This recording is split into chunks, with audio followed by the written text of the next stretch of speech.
दर्शक नमस्कार, तपाईहरु हेर्दै हुनुहुन्छ ऋतु अनलाइन टिभी।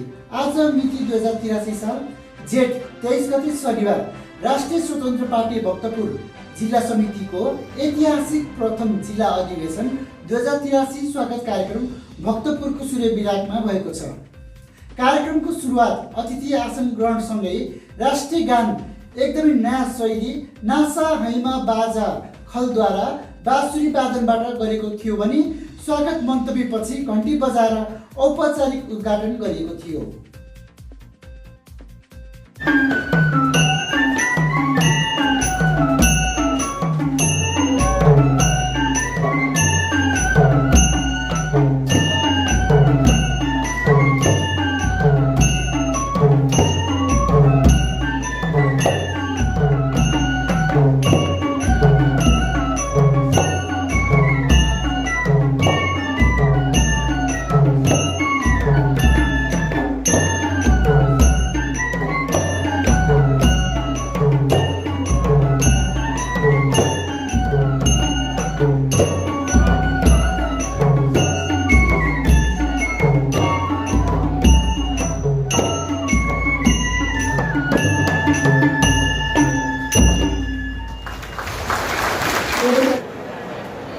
आज रासपाको सरकार 2 तिहाई नजिकको छ र अधिवेशनको हिसाबले हामी प्रथम अधिवेशन गर्दैछौँ।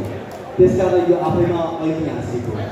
यसको राम लक्ष्मण हो, रामायणको हामी राम लक्ष्मण हो। राम नभएको खण्डमा लक्ष्मण हुन्छ, लक्ष्मण नभएको खण्डमा राम जसरी चाहिँ हामी काम गर्छौँ भनेर उहाँहरू दुवैजना जोड्न काटिदिएका साथीहरू।